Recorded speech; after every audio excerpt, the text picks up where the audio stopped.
Moné, I'm going to kick it over to you, man. What did you make of Mercedes Moné's official rollout, if you will, to All Elite Wrestling, the debut of Mercedes? Okay. So I'm not going to be too long with this, Andrew, because I'm interested in what Chris has to say. Because not only is Chris, a political science major, everybody know that. This man is also a business major, so we need to know what he thought about big business. But my thoughts on Mercedes is, like we talked about last month, like immediately just by stepping into this company, she becomes one of, if not the biggest star in the company. And that's a wild thing to say in a company that's already got Okada, Ospreay, Daniel Bryan Danielson up in here, Edge, Christian, all these cats, man. Like AEW in the last month and a half, and then we'll talk a little bit about Revolution too, because I don't want to gloss over Revolution. We'll get to that later in the show. But I think they're on a real upswing. And this is kind of the cherry on top with Mercedes Moné, because Mercedes Moné does a couple of things, in my opinion, for AEW, Chris. Number one, she gives them more star power. Not somebody that is just, a star within wrestling, but also with Mercedes, you got somebody who is branched out, like we talked about, working with Disney and Star Wars and whatnot. She has the connection with Snoop. So, she is somebody that, is a little bit bigger than wrestling in some aspects. But then she also feels a pressing need in your women's division, which has gotten better. The booking's gotten better. They're starting to take their women a little more seriously and treat them a little bit better. But when you have a star, and this is no disrespect to the women currently on the roster before Mercedes got their nephew, they great. We love them. Awesome talent. But there's a difference between awesome talent and a starra. Mercedes Moné is a starra. And you got to treat stars differently. You have to, there is a certain baseline, Chris, of competence that you have to have when you're dealing with a star. And I think just by Mercedes being there, the women's division is made better because they're going to treat the women better and treat the women more seriously. And then I think the third thing you have is a lot of intriguing matchups. Obviously, we got the rematch with Willow that they can go to. I think, we talked about it last month. I'm really interested to see what happens when eventually they get to Mercedes versus Toni Storm, because like I said, that's like Beyonce versus Marilyn Monroe on these streets. Like that's a classic all-time kind of matchup. But yeah, I think they did a great job in the presentation, Chris. I heard some people kind of downplaying her promo, and Mercedes is never going to be a great babyface promo.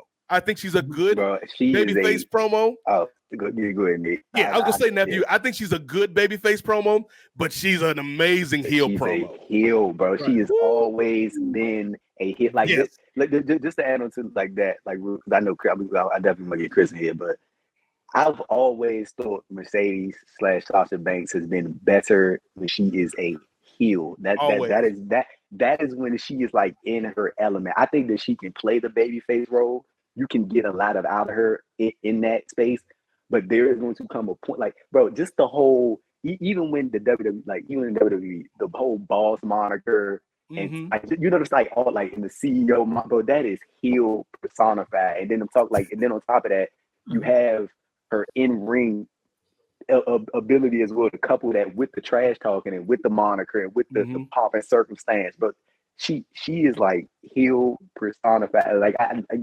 She just got to the company, but she fresh in there. So you want to get all of that out first before you start, venturing into, heel territory. You know what's kind of cool, nephew? Just thinking about it, I think we're going to see a role reversal eventually with Mercedes and with Okada, because Okada comes in as the heel. I think eventually they want to get him to be a babyface. And I think the opposite for Mercedes. She comes in as the baby, but they want her to be a heel eventually. She'll swap. Yeah. That's a really good point too. And speaking of Okada, real quick before we go back to Mercedes, I really liked how they brought Okada in because it was so untraditional. Usually you would think that they would bring him in. Everybody knows the AEW fan base is particularly familiar with Okada. He'll come in there, be the babyface everybody loves, put on great matches. I feel like it was so different to debut him as a heel and have him form with the Young Bucks and essentially just replace Kenny Omega in the Elite. And that's legitimately what he did. They kicked Kenny out, put him in. And then now you're setting up these different programs. And even this Wednesday, Okada's going to be challenging Eddie Kingston for the Continental Championship. I think he's going to beat Eddie Kingston. and he's going to take that title away from him.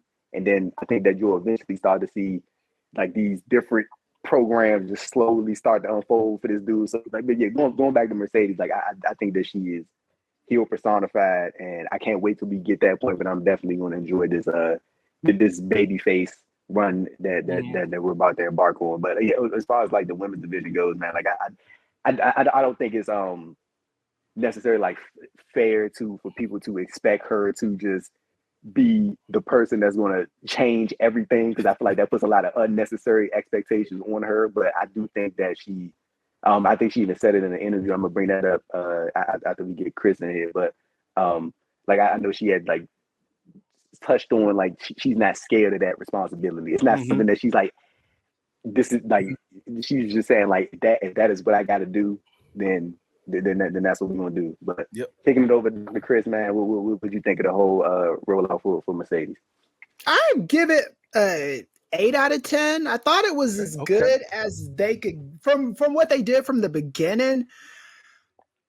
Here's the thing. I got a few different thoughts. Mercedes is one of those people that she's very popular. She's the boss. She's all that stuff.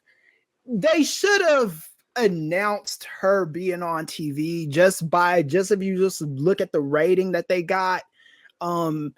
I think they would have hit like 900,000, possibly even 1 million if they were like blatant, like this is who's coming. Because if you look at the tickets she moved, when she made the announcement on Twitter that day, it was a lot.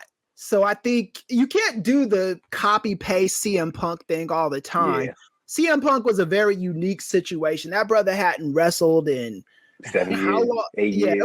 It was a minute, man. It was a minute. He'd been persona non grata. You thought that dude hated wrestling, and he was nowhere to be found. So when the buzz is he's gonna wrestle again, you can build off of that. Yeah, and the anticipation alone. Yeah, and make it be an unkept secret. The problem with Mercedes is that you can have her be a heel. It doesn't last with her is the thing. You could be like, oh yeah, we're gonna turn you heel. Her wrestling is babyface wrestling, you know? And I think there's a way that you can, because The Rock, and I don't like comparing anybody to The Rock, especially after this fucking week. That ain't fair to nobody. But the one thing I will say is this with her: you don't have to make her corny to be a baby face. You know, she could be the boss and still have her edge, but also be a face and say things that the fans like. Right. And I think that's kind of the route you do. I don't have a big problem with turning her heel, but that's just a trope that they always do with us. It's like they need to be, it's always they got to be heel. They got to, every wrestler that's black, that's the first thing they latch on to is turn them heel. And I think that works in doses, but I think with Mercedes, I think you gotta just have her do her, and she should be fine. I'm about to say it, but I think it's also like in cases like that. Normally in pro wrestling, we don't see baby faces get booked well in general. Baby faces. So like normally we do see the heels get booked better. So it's like That's when you're a heel, your personality, you could bring that out more. Yeah. Then because that's the thing. When The Rock turned from that corny heel to that corny baby face to a heel, he found his element in that heel role. So then when he turned back into a face, he didn't go back to Rocky Maivia. He was The Rock, except he was just more fan, he was more fan oriented. And I think that's the formula you got to find with these people.